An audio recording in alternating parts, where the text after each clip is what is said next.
역사는 중세 시대가 맞춰지면서 르네상스 시대가 도래했다고 우리에게 이야기합니다. 역사가들의 구분이지만 그러나 그런 모든 것들이 약간 일리가 있는 그러한 구분들이라고 생각이 되었습니다. 그 중세 암흑시대라고 불려졌던 그 시대를 마치면서 두 줄기의 흐름이 나타났는데요. 첫 번째는 우리가 흔히 얘기하는 종교개혁이라고 하죠. 종교개혁을 잘못된 표현이라고 하죠. 더 정확하게 얘기하면 교회개혁인데 사실은 개혁이 아니라 원래로 돌아가는 거다. 그래서 회복이 맞다는 말씀을 드렸지만 어쨌든 역사는 종교개혁이라고 기록을 하고 있습니다. 두 번째는 인문주의자들이 발흥하기 시작했다는 것입니다. 그래서 여러분이 잘 아는 그래서 에라스무스와 루터의 유명한 논쟁 같은 것들도 있지요. 둘 다 하나님을 인정했고 그들이 교회 안에 있었지만 교회 안에서 그들이 새로운 세계를 꿈꾸면서 인문주의자들은 인간 중심의 교회, 기독교를 얘기했고 그리고 종교개혁가들은 하나님 중심의 교회 그리고 하나님 중심의 신앙을 이야기했습니다. 좀 그런 것들이 달라져서 두 줄기로 이렇게 흐르게 된 것이죠. 그 이후에 어떻게 역사가 됐는가 하는 이야기들은 긴 얘기들이니까 어쨌든 그렇게 됐어요. 자, 그런데요, 그렇게 중세 시대를 마칠 수 있었던 것은 그러한 사람들이 일어나서 그들이 부르짖었던 하나의 캐치프레이즈가 있었는데 그 캐치프레이즈는 아드 폰테스라는 말입니다. 아드 폰테스. 아드라는 말은 아드는 투라는 말입니다. 영어로 투.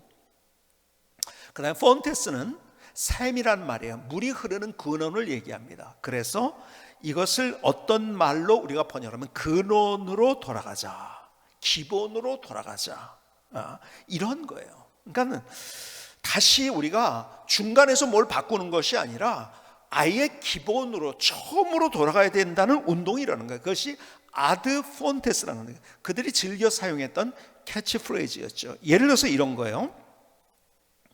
성경을 그 당시에 읽었는데 어떤 성경을 읽었냐면 라틴어 성경을 읽었어요. 소위 제롬이 번역한 불가타 성경이라고 하는데 영어로는 벌게이시라고 이야기를 하는데 불가타 성경을 그들이 읽었어요. 라틴어인데 그러니까는 히브리어 헬라어에서 이게 번역을 한 거죠. 근데 라틴어 성경이 불가타 성경이 조금 잘못 번역한 것들이 있었어요. 그러니까 아예 그들은 정말 열심히 공부를 한 사람들이에요. 그래서 헬라어로 보자, 히브리어로 보자, 아람어도 공부하자. 이래서 성경이 쓰여질 당시의 언어를 연구해서 성경을 해석하기 시작한 거예요. 그러다 보니까요, 불가타 성경에 잘못된 것이 있는데 우리가 잘 아는 마태복음 4장 17절에 보니까 이런 말씀이 이때부터 예수께서 비로소 전파 이르시되 회개하라 천국이 가까워왔느니라 하시더라. 이렇게 되어 있죠. 회개하라고 되어 있는데요, 여러분 불가타 성경에는 어떻게 번역이 되는 라틴어 성경, 그 당시에는 사제와 성직자들만 성경을 볼 수 있었던 시대였는데요, 그들이 읽을 때 그 성경에는요 회개하라가 아니에요. 벌써 로마 캐톨릭에 의해서 번역된, 그리고 성경이 잘못 해석한, 그러니까 회개하라를 뭐라고 번역했는지 아세요? 불가타 성경에, 라틴어 성경에서는 고해성사하라 이렇게 번역을 한 거예요. 그러니까 성경이 고해성사라고 되어 있지 않느냐, 그래서 고해성사라는 거예요. 지금도 이 캐톨릭에서는 고해성사를 하고 있죠. 원래 성경에는 고해성사라는 말이 없어요. 근데 자기들이 번역하면서 그렇게 자기들의 교리 때문에 그렇게 만든 것, 이거 안 된다. 그래서 원래로 돌아가자, 처음으로 돌아가자, 기본으로 돌아가자. 그래서 그들의 캐치프레이즈가 아드 폰테스였습니다. 여러분, 코로나 시대를 살고 있는 우리들, 그러기에 어쩌면은 뭐가 잘못된지도 모른 채 우리의 길을 걸어오고 있었는지 모르겠습니다. 다시 우리의 캐치프레이즈가 아드 폰테스가 돼야 됩니다. 아드 폰테스. 다시 기본으로 돌아가야 돼요. 기본이 없어지면은요, 꼼수로 살아갑니다. 뭔가 되는 것 같은데 항상 안 되는 거예요. 근데요, 자 보세요. 운동을 하는 사람들도요, 제일 중요한 게 뭔지 아세요? 기본기를 안 다진 사람은, 예를 들어서 축구예요. 축구를 하는데 기본기가 안 다진 사람들이요, 반짝 그거 잘할 줄 모르지만 끝까지 잘 못합니다. 음악도 마찬가지죠. 피아노도 마찬가지죠. 바이올린도 마찬가지죠. 모든 분야가 다 사실은 마찬가지. 그런데 우리의 인생은 더 그렇죠. 그렇죠? 우리의 기본기. 그래서 우리 올해표가 뭐라고요? 우리 올해표가 기본이 능력입니다. 한번 저를 따라서 한번 해봅시다. 기본이 능력입니다. 능력입니다. 사실 우리가 기본으로 돌아가야 돼요. 근데요, 기본기가 다 흔들려져 있어요. 자, 여러분, 교회는 왜 있습니까? 첫 번째 이유는요, 하나님께 예배 드리기 위해서 교회가 있는 거예요. 그렇죠? 교회는 건물이 아니에요. 모인 사람들의 무리예요. 자, 근데 기본이 없어지고, 예를 들어서 어떻게 되냐, 요즘은 교회가 어떤 것을 어떻게 가고 있는지 아세요? 그것보다 더 중요한 것이, 예를 들어서 카페를 만든다. 막 세상보다 더 화려하게 어떤 카페, 무슨 좋은 강좌를 한다, 아니면 학교를 만든다. 다 좋아요. 그게 뭐 잘못됐다는 얘기가 아닌데 그게 주가 됐어요. 그래서 요즘 신문에 보세요. 신문을 본다고 하면 이런 기사가 나올까요? 절대 안 나옵니다. 어떤 기사? 그 교회 정말 예배 뜨겁게 드리더라, 정말 살아있는 예배를 드리더라. 이런 건 신문에 안 나옵니다. 그건 기독교 신문에도 안 나옵니다. 아세요? 그러면 뭐가 나오는가 신문에? 거기 카페가 좋더라. 거기에 무슨 강좌가 좋더라. 무슨 다른 어떤 것이 좋더라. 이런 거에 신문에 나오죠. 절대로 그 교회에 가면은 정말 예배가 얼마나 뜨겁고 하나님의 임재가 있는지 몰라. 이건 신문에 절대 안 나와요. 그러니까 사람들이요, 나도 모르게 어떻게 되는지 아세요? 교회의 본질이 뭔지를 잃어버린 거예요. 기본기를 잃어버린 거예요. 왜? 세상이 그런 것에 관심을 안 가지니까. 아니에요. 교회는 우리가 정말 뜨겁게 예배드리기 위해서, 그리고 그리스도 안에서 아름다운 교제를 나누기 위해서, 그리고 우리가 같이 함께 성숙하기 위해서, 그리고 그 모든 에너지를 가지고 어떻게 또 우리가 세상을 향해서 나갈 것인가, 이게 기본인데 다른 기본이 아닌 것이 주가 되어버리고, 그리고 그렇게 된 것이 신문에 나와요. 그리고 좋은 교회래요. 그게 좋은 교회인가요? 아니에요. 절대로 좋은 교회가 아닌 거죠. 여러분, 다시 기본으로 돌아가야 돼요. 아드 폰테스, 우리의 근원으로 돌아가야 돼요. 그래서 여러분들과 함께 저는 여러분들과 함께 이제 2021년도를 열면서 기본으로 돌아가면서 여러분들과 함께 뭘 공부하려고 하냐면 조직신학을 공부하려고 합니다. 조직신학. 갑자기 조직신학인가? 여러분, 신학교에 가면은요, 신학을 공부하는데요, 신학에는 몇 가지 종류가 있어요. 조직신학이 있고, 그 다음에 성서신학이 있고, 역사신학이 있고, 실천신학이 있습니다. 성서신학은 헬라어, 히브리어 같은 걸 연구해 가지고서 직접 그 성경에 들어가고, 아니면 사본을 연구하고, 이러한 것들이 이제 성서신학입니다. 역사신학은 그야말로 이제 기독교 역사를 연구하는 거죠. 그 다음에 실천신학은 실천적. 그런데 제일 중요한 것 가운데 하나가 신학을 공부할 때 조직신학을 배웁니다. 그럼 조직신학이 뭘까요? 조직신학은 한마디로 얘기하면은 성경에 있는 모든 것들을 조직적으로 잘 설명한 신학이에요. 그야 말대로. 그래서 영어로는 systematic theology라고 합니다. systematic theology. 그러니까 조직신학. 그래서 조직신학을 체계신학이라고도 이야기를 하고 교의학이라고도 이야기를 합니다. 그래서 그 안에는요, 그 조직신학 안에는 어떤 것이 있냐면 신론, 하나님에 관해서, 인간론, 인간에 대해서, 기독론, 예수님에 대해서, 구원론, 그 다음에 교회론, 종말론, 이런 것들을 연구하는 거예요. 이것이 여러분, 대표적인 조직신학 책 가운데 하나가 유명한 존 칼빈의 기독교 강요라는 책이 있어요. 아주 유명한 책이죠. 그것이 이제 조직신학책입니다. 교의학입니다. 그 책을 쓰면서 칼뱅이 이렇게 얘기를 했어요. 제 의도는 조금이라도 하나님에게 대해 선한 마음을 품는 사람들에게 몇 가지 기본 골격을 가르쳐서 그들을 참된 경건으로 교육받게 하는 것이었습니다. 프랑스어로 초판을 기독교 강요를 쓰면서 조직신학을 책을 쓰면서 그가 왜 썼는지에 대한 이야기를 한 거예요. 뭐죠? 가장 기본적인 골격을 가르쳐서 참된 신앙 경건으로 교육받게 하기 위해서. 그래서 제가 기도하면서 어떻게 우리가 기본기를 다질 것인가를 생각할 때 다시 우리가 조직신학, 다시 말해서 우리의 믿음이 뭔가에 대한 기본적인 골격을 잘 다시 다져서 우리가 그 기본기를 가지고서 우리의 삶을 살아가겠다. 그래서 여러분들이 지금부터 시작해서 조직신학인데 신학교에서 배우는 학문적으로 막 무슨 어떤 학자가 어떻고 막 이런 얘기하는 것이 아니라 가장 쉬운 조직신학을 여러분과 함께 나누게 될 것입니다. 첫 번째 조직신학을 배울 때 제일 첫 번째 실론이 나옵니다. 하나님에 대해서, 하나님 누구신가? 하나님의 존재에 대해서. 여러분, 하나님이 계신가? 아니면 계시면 어떻게 알 수 있는가? 이런 얘기들을 하다 보면 학적인 많은 하나님을 증명하는 이야기도 있고 여러 가지가 있지만, 자 보세요.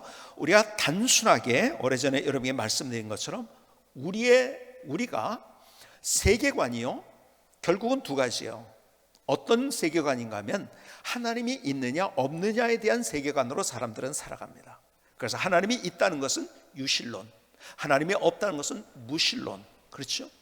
물론 그 안에서도 유실론도 어떤 하나님을 믿느냐에 따른 게 다른 거지만 어쨌든 큰 걸로 얘기하면 또 하나 그 중간 지대가 있어요. 회색 지대가 있는데 그것을 나는 있는지 계신지 안 계신지 모르겠다.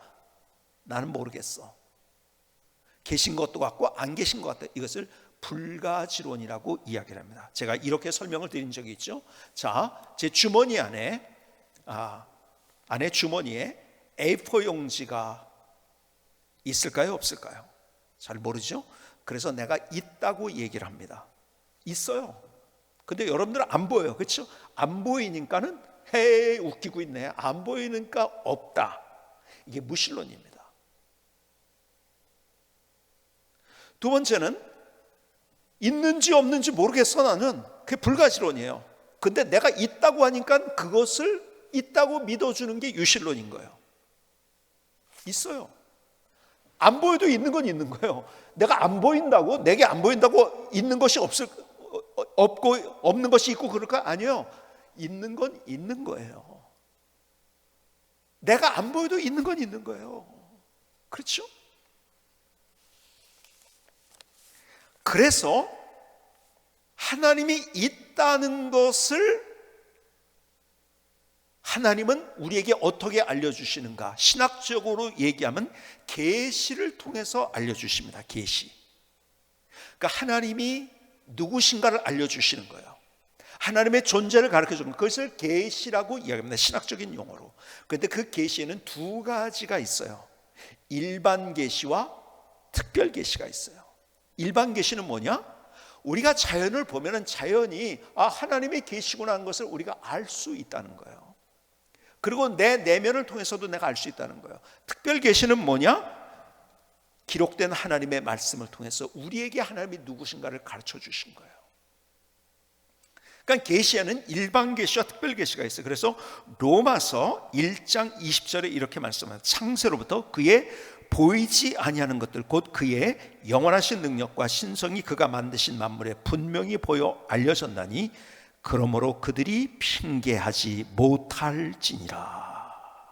여러분, 자세히 세상의 만물을 보면은 우리가 하나님이 계시구나, 그 질서를 통해서도, 그리고 그 생명력을 통해서도 하나님이 계시는 것을 알 수 있다는 거죠.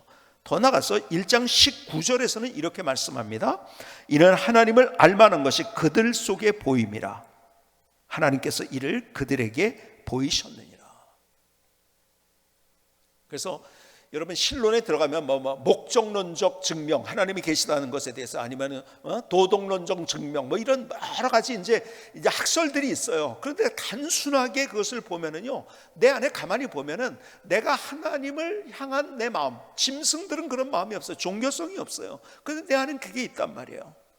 짐승들은 도덕이 없어요. 본능은 있을 뿐이지, 도덕이 있다는 것은 어떤 것을 의미하, 어떤 완전하신 존재가 있다는 것을 내 안에 가르쳐 주는 거예요. 그러니까는 밖의 창조물을 통해서도 하나님이 누구신지를 계시할 뿐만 아니라 내 마음 속에서도 사실은 스스로 그것을 계시하고 계시다는 거예요. 그것을 뭐라고 얘기하는가? 그것을 일반 계시라고 이야기합니다.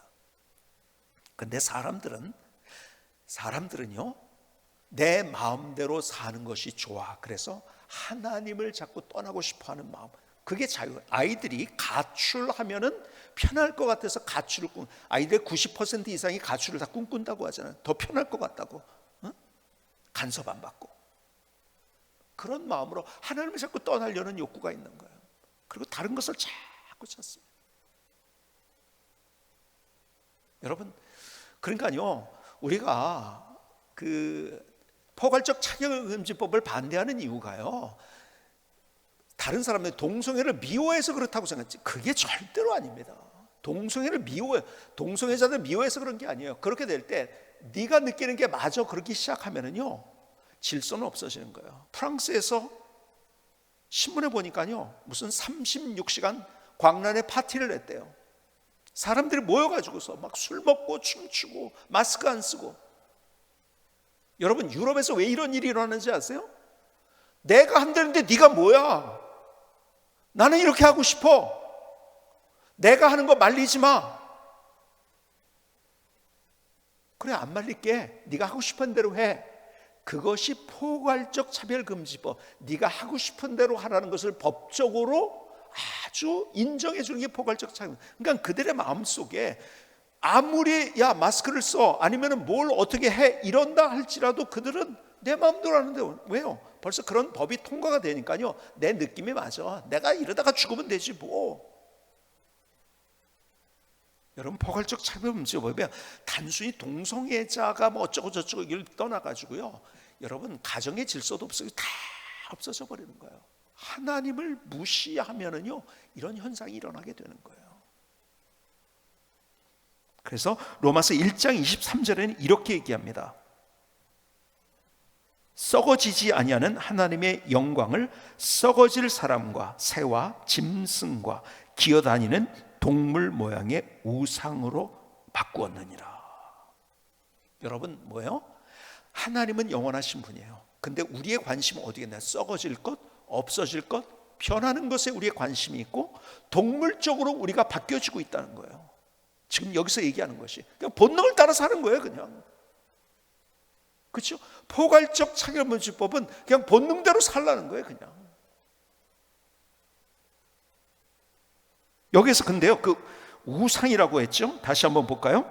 썩어지지 아니하는 하나님의 영광을 썩어질 사람과 새와 짐승과 기어다니는 동물 모양의 우상으로 바뀌었다는 거예요. 우상이란 뭐냐면은 호모이모마라는 말이에요. 이 헬라어로 얘기하면요. 근데 이거를 무슨 말이냐면요, 그냥 가장 쉽게 설명하는 게 이렇게 설명할 수 있을까요? 복사기가 있어요. 근데 아주 성능이 안 좋아요. 토너도 없어요. 그래서 복사했는데 제대로 나오지도 않아. 그러니까 형편없는, 토너도 없는, 제대로 없는 복사기로 복사한 복사본을 이야기할 때 이 우상이라는 단어, 여기에 사용된 우상이라는 단어의 의미가 그거예요. 우리가요, 진짜 웃기는 것을 기대고서 우리가 살고 있다는 거예요. 썩어질 것을, 변하는 것을, 동물적인 것을, 본능적인 것을 따라서 하나님을 부정하고 사람들이 살아가고 있다는 거예요. 하나님이 계신데도. 그런데 오늘 본문은 우리에게 선언을 합니다. 창세기 1장 1절. 정말 기가 막힌 선언입니다. 선포입니다.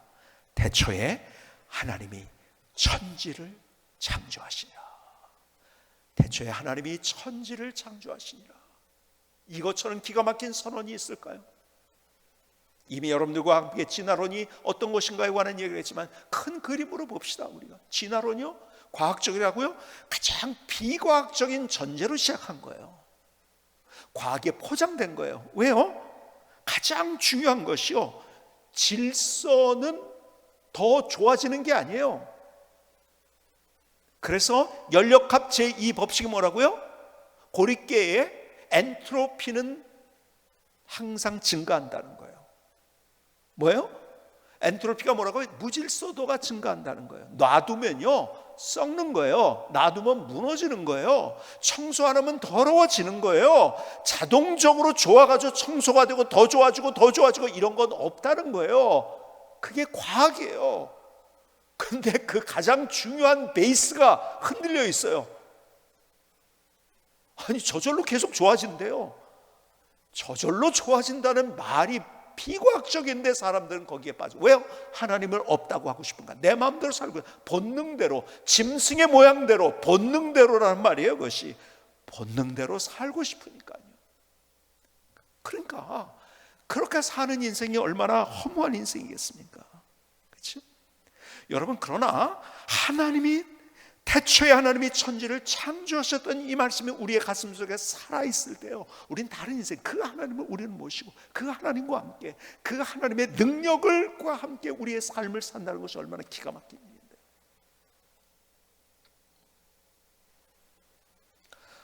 이 말씀을 묵상하면 묵상할수록 얼마나 기가 막힌 우리를 향하신 하나님의 선포인지요. 태초에 하나님이 천지를 창조하시니라.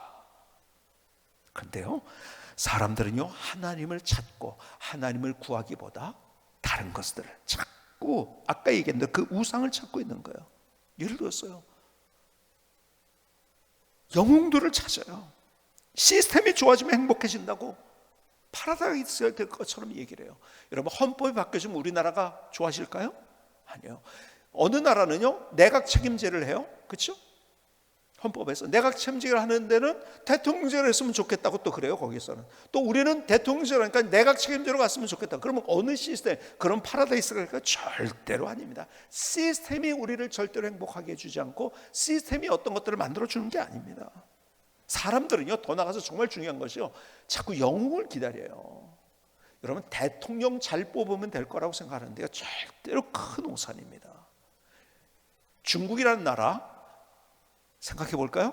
자, 중국을 차이나라고 합니다. 그렇죠? 차이나라는 말이 어디서 나왔다고요? 차이나는 영어로 하면 CHINA예요. 그러니까 영어식으로 발음하면 뭐예요? 차이나지만요, 예를 들어서 독일식으로 발음하면 치나예요. 치나. 다른 나라 이 I를 갖다가 아이로 발음하고 알파벳 I를 I로 발음하기도 하고 E로 발음하기도 하는데 그냥 치나, 진이라는 거예요.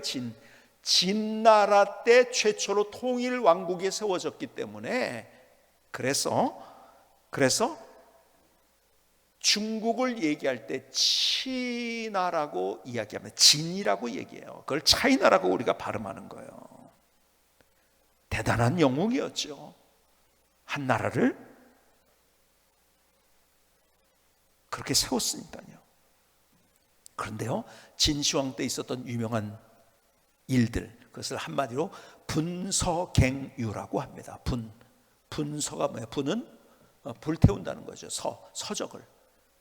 그러니까 진시황이 자기 스스로를 시황이라고 명명을 하고, 그래서 진시황이죠.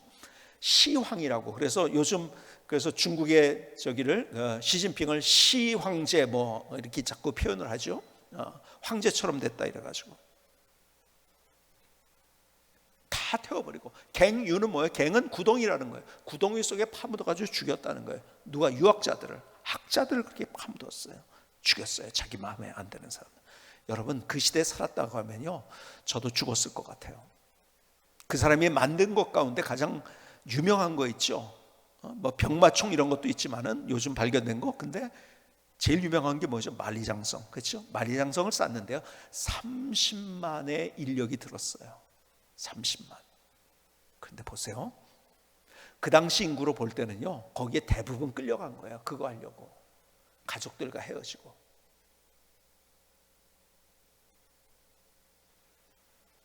유명한, 그래서 얘기들이 많이 있잖아요 그 당시에. 그러니까요, 그 당시에 태어났다는 것, 그 사람이 영웅? 아니요, 영웅 밑에서 모든 사람들이 배를 곪고 어처구니 없는 죽임을 당하고 그랬던 거예요. 여러분, 바로 얼마 전에 남아공에 만델라가 대통령이 됐어요. 만델라가 얼마나 대단한 사람, 참 대단한 분이에요. 저는 참 만델라라는 사람은 대단한 사람인데, 그분이 대단한 것 가운데 자기 정적들을 용서해 줬다는 거예요. 참 그렇게 인권운동을 하면서 정적들을 용서해 주고, 그래서 결국 대통령이 됐잖아요. 그러니까 대통령이 될 쯤에 돼가지고서 만델라가 대통령이 되면요, 마치 어떤, 제가 그때 기사를 쭉 읽었던 기억이 나요. 그 사람이 대통령이 되면 남아공이 천국이 될 것 같이 돼요. 정말 그랬을까요? 그래도 남아공은 천국 되지 않았고, 그 이후에 흑인들이 대통령이 됐지만 요즘 흑인들이 거기에 있는 원주민들이 하는 얘기가 다시 백인이 대통령이 됐으면 좋겠대요. 경제적으로 너무 더 어려워졌다고 그런 얘기를 하는 거예요. 누가 영웅이 나타난다고 해서 행복해지는 게 아니에요. 히틀러는 어떻습니까? 여러분, 히틀러가요 갑자기 나타나가지고 모든 사람 죽이면서 그렇게 시작한 거가 아니에요. 절대 그렇지 않아요. 요즘 그런 표현을 많이 하는데, 그분이 그 사람이 선출된 권력에 소위 말해서, 여러분 독일 사람이 열광을 했습니다. 이야, 저런 사람이 있을까? 경제가 얼마나 부흥을 하고요. 막 그냥 독일이 그렇게 아주 경제가 무너졌는데 그냥 경제를 딱 살려놓으니까요, 막 사람이 열광하면서, 그래서 그 수많은 사람이 죽이게 된 거 아닙니까? 지난주에도 말씀드렸지만 프랑스 혁명, 참 백성들이 먹을 것이 없는 그런 상황 가운데에서 귀족들과 성직자들은 그렇게 잘 먹고 잘 살았어요. 그래서 프랑스 혁명이 일어났죠. 자유, 박애, 평등 기치를 걸고 일어났어요. 그럼 진짜 자유, 평등, 박애가 이루어졌을까요? 아니에요. 단두대에서만 죽은 사람만 16,000명이 됐고요, 4만 명이 억울하게 재판 한번 받을건 그냥 죽이면 죽는, 너무 기가 막힌 혼란이 그 다음에 일어났잖아요. 그렇죠? 그래서 그 다음에 누가 일어났어요? 구테타로 나폴레옹. 나폴레옹이 영웅이 됐죠. 이야, 우리나라를 하나로 만들고 막 그냥 적군을 다 하면서 전체를, 유럽 전체를 지배했잖아요. 대단하죠. 영웅이죠. 내 사전에 불가는 없다. 그런데 그 사람 때문에 100만 명이 억울하게 죽은 거예요. 여러분, 사람이 희망이 아니에요. 사람을 믿으면 안 돼요. 시스템이 우리를 행복하게 해주는 게 아니에요. 우리의 인생을 책임져주고 우리의 인생을 가장 아름답게 인도하시는 그분이 바로 누구인가? 사람이 아니에요. 시스템이 아니에요. 어떤 상황이 아니에요. 하나님만이, 그분이 우리를 창조하셔서 우리를 가장 잘하시고 그 능력의 하나님, 전능하신 하나님, 앞으로 하나님이 어떤 분인가에 관한 이야기를 여러분과 이제 계속 좀 몇 주 나누게 될 거예요. 그분만이 유일한 우리의 믿음의 대상인 거예요. 다시 돌아가야 돼, 거기로. 아드 폰테스, 하나님, 거기가 원천이에요. 거기서부터 은혜의 강물이 흐르는 거예요. 거기서부터 하나님께서 역사하실 때 우리의 삶이 아름답게 만들어지는 거예요. 그런데 어느샌가 우리가 자꾸 그 하나님을 잃어버린 거예요. 하나님을 믿는다 하면서도 우리 주변에 저거 보면 재밌을 것 같은데, 저거 하면 성공할 수 있을 것 같은데, 저것 때문에 내가 재미있을 것 같은데, 이런 것들이 우리 주변에 둘러싸여 있으니까 거기에 둘러싸여서 하나님에 대해서는 아득한, 옛날에 그래 하나님 내가 믿지, 그런데 뭐 하나님과 함께 했던 때는 그때 아득한 옛날 한번 그런 역사 있었어, 호랑이 담배 막 끊을 적 시절에 내가 이런 일이 있었어, 이런 얘기만 하고 있는 거죠. 아니에요. 지금 현재 하나님은 살아서 나와 함께 하셔서 나의 인생을 붙잡아 주시고 인도하시기를 원하세요.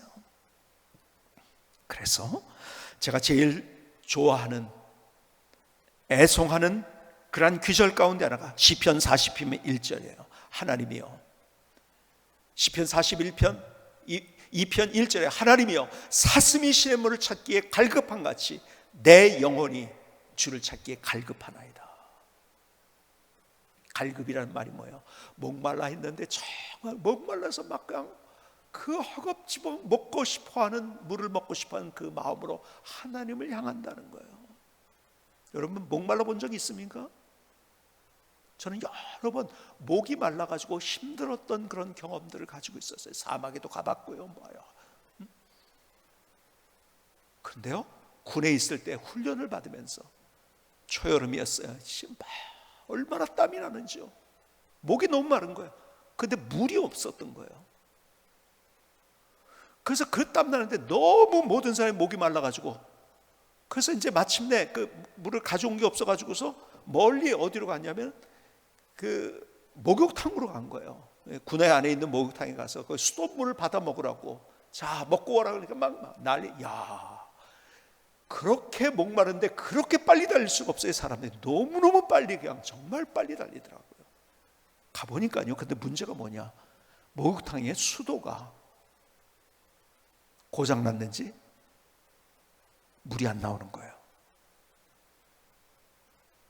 근데 마침 거기에 욕조 안에 물이 많은 거예요. 너무너무 물이 많아요. 근데 사용한 물이에요. 그래서 그 위에 때가 둥둥 떠다니더라고요. 근데 목이 마르니까 그걸 막 벌컥벌컥 마시더라고요. 딴 게 없으니까요. 그 장면이 눈에 너무 선해요. 그렇게 정말 애타는 마음으로, 갈급한 마음으로 내가 주님을 향하고 있는가? 우리의 갈급은 딴 데 있어요. 이거 성공해야지 내가 어떻게 되나, 그거에만 갈급하고 있어요. 저 사람이 나한테 이렇게 해줘야 되는데 다른 곳에 갈급해 있어요. 아니에요. 우리가 그 갈급함이 어디를 향해서야 되는가? 하나님을 향해서 있어요. 다시 하나님께로 돌아가는 거예요. 코로나 시대를 지나면서 하나님께서 우리에게 주시는 가장 큰 교훈이 있다고 한다면 다시 하나님께 아드 폰테스, 기본으로 가는 거예요. 원래 근원으로 가는 거예요. 내가 어떻게 해야 될 것인가? 그래서 하나님께 먼저 가는 거예요. 근데 그것이 없다고 한다 할지, 만약에 그렇게 된다고 할지인데 우리는 코로나가 우리의 인생에 정말 기가 막힌 복이 될 수 있는 거예요. 역전의 드라마. 근데 그것이 없을지인데 우리는 코로나 때문에 힘들다가 불행한 인생으로 인생을 끝내고 마는 거예요. 다시 우리가 하나님께로 돌아갑시다. 아드 폰테스, 주님만을 갈망하십시다. 거룩한 갈망으로 갑시다. 하나님만이 우리의 모든 것이에요. 하나님만이 우리의 희망이지 다른 것들이 우리의 희망이 될 수 없어요. 절대로 다른 것이 우리의 희망이 될 수 없어요. 근데 세상은 우리를 그렇게 유혹하고 있다는 거예요. 우상으로. 오늘 다시 2001년도가 주님 안에서 다시 기본으로 돌아가는데 어떻게? 하나님께로 돌아가는 거예요. 이게 가장 큰 기본이에요. 그냥 돌아가는 거 아니에요. 거룩한 갈망. 예배 잘 드리십시다.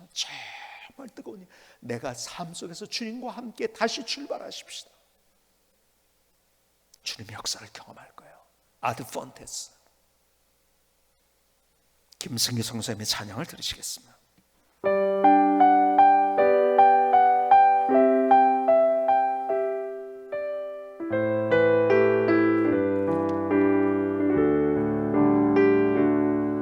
변하는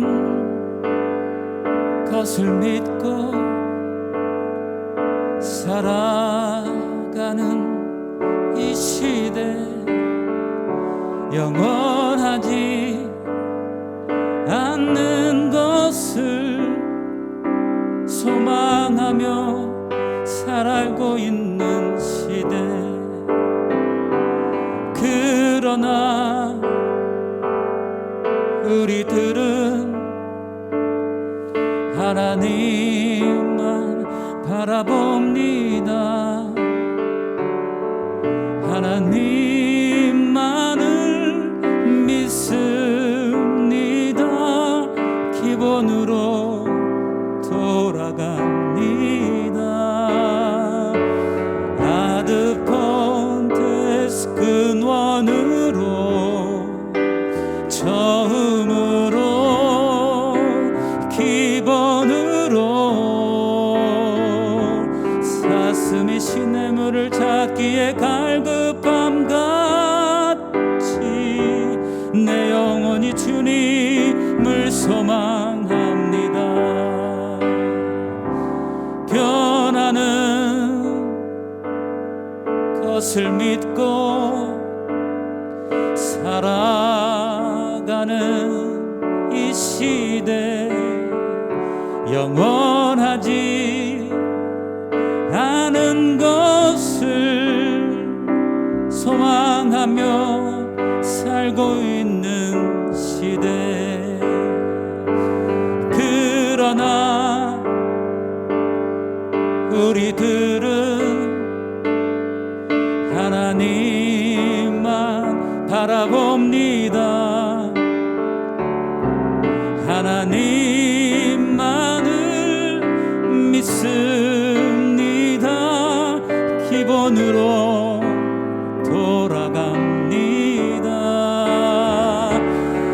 아드폰테스 근원으로 처음으로 기본으로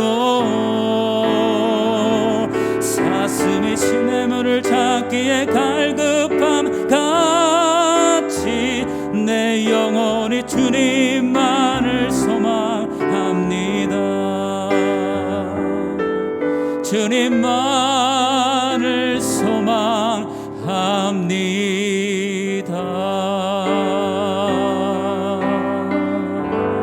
아멘. 하나님, 나의 고백입니다. 나의 결단을 주님 앞에 올려드립니다. 주님 감사합니다. 주님 감사합니다. 마태복음 6장 33절에 주님께서 우리에게 말씀하세요. 너희는 먼저 순서가 있다는 거예요. 너희는 먼저 그의 나라와 그의 의를 구하라. 그러면 이 모든 것을 너에게 더하시리라. 지난 송구영 집회 때 제가 순서에 관한 이야기를 여러분에게 드렸어요. 그렇죠? 순서가 중요한데 우리는 순서를 자꾸 뒤바꾸고 있어요. 먼저 그의 나라와 그의 의를 구하라. 우리가 하나님을 먼저 구할 때 나머지 모든 것들을 더해 주시는 하나님의 역사들을 우리가 경험할 수 있는데요, 우리는요 자꾸 이 세상에 살아가면서 세상 사람들이 하는 것처럼 썩을 것을 위해서, 언젠가 변할 것을 위해서 그것을 쫓아가고 있어요. 그걸 애태우고 있어요. 저걸 내가 붙잡아야 되는데, 저걸 내가 소유해야 되는데, 저 사람이 나한테 저렇게 해줘야 되는데, 어떤 사람에 대해서 우리가 애태우고 있어요. 어떤 사건에 대해서 마치 로또가 돼야 되는데, 어떤 사건을, 그것이 나의 최고의 갈급이 되고 있어요. 아니요, 하나님을 먼저 우리가 갈급해야 하고, 하나님을 먼저 우리가 구하고, 하나님을 향해서 우리가 먼저 가게 될 때 나머지의 모든 것들을 주시는 하나님이신데, 우리는 없어질 것, 썩어질 것, 내가 당장 편하게 나를 만드는 것 같은 그것을 구하면서 그것 때문에 하나님을 지키고 있어요. 순서가 잘못되어 있죠. 다시 2021년도 하나님 앞에 우리의 인생을 다시 세우십시다. 하나님이 먼저입니다. 하나님이 우선입니다. 다른 것 믿지 아니하고 하나님만을 믿습니다. 하나님으로 다시 시작합시다. 하나님으로 시작할 때 아드폰테스, 그것이 근원이에요. 거기서 시작될 때 우리의 인생은 달라지는 거예요. 하나님부터, 하나님으로 시작하십시다. 하나님께로 돌아가십시다. 2021년도 그런 새로운 한 해가 될 수 있기를 주님의 이름으로 축복합니다. 기도하시겠습니다.